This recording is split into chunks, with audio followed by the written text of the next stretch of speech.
So it's late December 2025, and it's the time of year when people start thinking about families and friends and getting together. Being the type of person I am, it got me thinking, who was the first person who looked at a turkey and said, I wonder what that tastes like? I can kind of understand the first person who looked at a cow and said, holy cow, I bet that tastes good.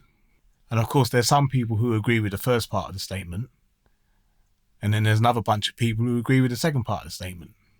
But turkeys? Anyway, you may have noticed that there are certain cosmetic changes to the studio, reorientation of certain things. For example, although it's not clear because there's nobody standing there recording at the moment, I've turned my vocal mic around. So now, instead of singing into the near wall, whoever's singing or rapping or whoever it is that's performing will now be facing that wall instead of that wall. And what difference does that make?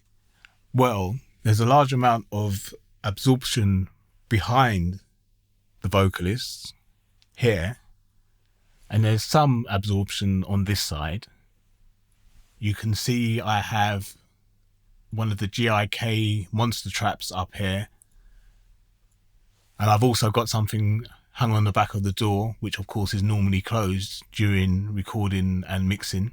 The stuff on the back of the door is actually a load of old coats covered by an even older blanket. It's not pretty, I totally admit that, but it's not permanent either.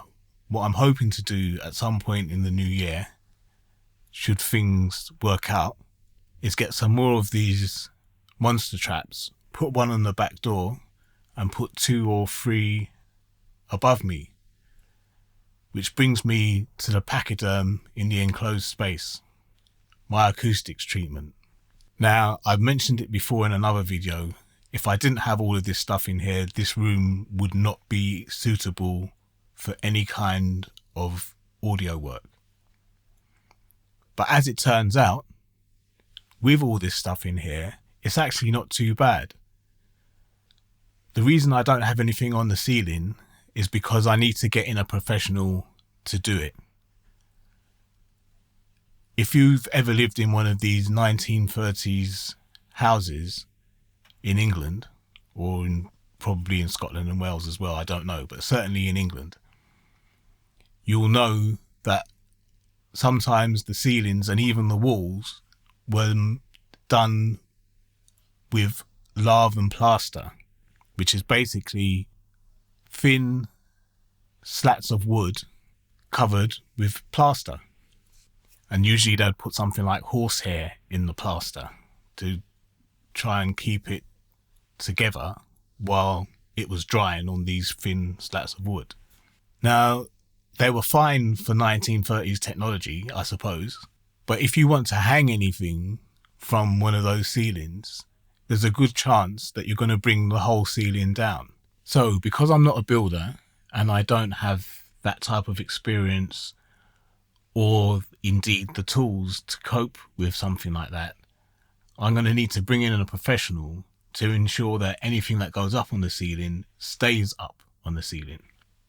You should also note that I have a new camera angle. This way you can see the desk in its entirety when I do a mix or whatever. As you can see, I've got a mix up on here at the moment. And you'll also notice that I've more or less permanently labelled the channels on the desk according to how the desk is working, or indeed, in fact, not working, which is why, for example, channel 9 has this little red label here, because I'm basically not going to be using it for anything. I think the line input works on this channel, so it might come into use if I run out of line inputs in a future session. But the tape return definitely does not work on this channel. The tape return doesn't work on channel 11 either, but you probably can't see the label from here, but it says base P, P being short for parallel processing, and in brackets SansAmp. And this is where, via the line inputs, I have the outputs from the SansAmp connected to channels 11 and 12. And because the line inputs are working, it's fine to use it, channel 11 in that sense, but the tape return isn't working on channels 9, 11 and 17. So channel 17 is in fact where this mic is plugged into, the one that you're hearing me on now. So if I was to bring, until I bring it back up again. However, it's not engaged to left and right. So it's not, if I need to do any talk over during the course of a mix, I can use this channel without it affecting what's being recorded to the mix.